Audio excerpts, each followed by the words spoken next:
Christian, loving Christian, condemn someone else for not going to church, that's not what God's like. God wants to accept everyone, anyone who's willing to accept him and live in the way that he asks us to live. Why are Christians so unaccepting of other beliefs? Same thing. I, as a Christian, have the right, just like anybody else, to say, you know what, Stacy? You're an atheist, which he's not. You're an atheist, and it's okay that we disagree. We can still be friends. I totally disagree with you, though. But we still can have a relationship. If I say, I reject you as a friend, I don't want to talk to you because you believe something different,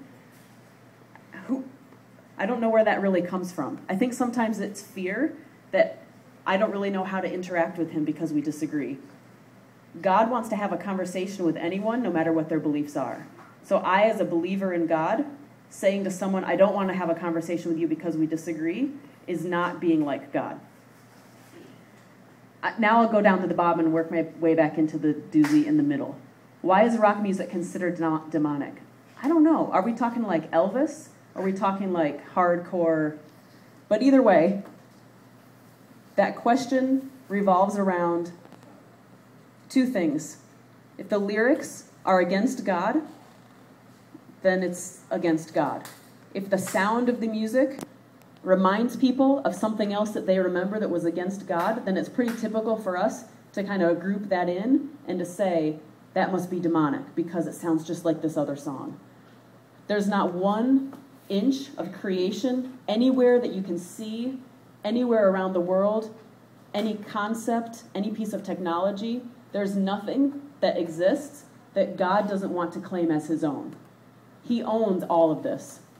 So to say something like hip-hop, oh, that's outside of God. There's really no such thing as sacred and secular, the way we want to separate it. Everything is sacred, but much of sacred has turned around and said, God, get out of here. But he's still there. He wants to reclaim everything so that we can enjoy it in the way that he designed. And I don't mean reclaim like grab hip-hop and take the beat out, or grab rock and make it sound wimpy. He wants to reclaim it and redeem it so that it can be enjoyed to the full extent that it was designed to in the first place.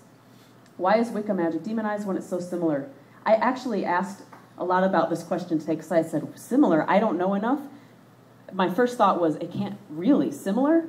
What I learned is that there's much about Wicca that is about treating people right, treating people well, caring for nature, and wanting to have good harmony in relationships. That is very much like Christianity. Most everything else about it isn't that much like Christianity. I think that Wicca and Christianity can be seen as sort of similar if I think Christianity is just about doing good things. But that's kind of backwards. Christianity is about knowing that I'm totally incapable of doing anything good unless God lives in me and helps me to be able to do good. Otherwise, even the good that I want to do, I can't do it. My body just does the other thing, even though I have in mind something good to do. So I think that there's an error that Christians make, and it's a pretty common error. You see it across the board. It's even in me. We take certain things like lying, cheating, stealing, maybe even murder, sometimes hatred, and we put it in this category, and we say, oh, all that's wrong. That's sin. That's turning against God. Don't do that. Then we have this other category over here that's even worse, and that's witchcraft. And oh, over here, the worst category, that's being gay. And we label all these things as they're all against God. These are bad. This is worse. This is the worst. Instead of knowing that the way God designed us to be, he designed us to live by certain laws and love each other a certain way. Any turning away and rebellion against that is called sin. If I right now say something to Stacy that's a lie and I gossip about Brooke, that's sin equal to the sin of worshiping another god and practicing witchcraft.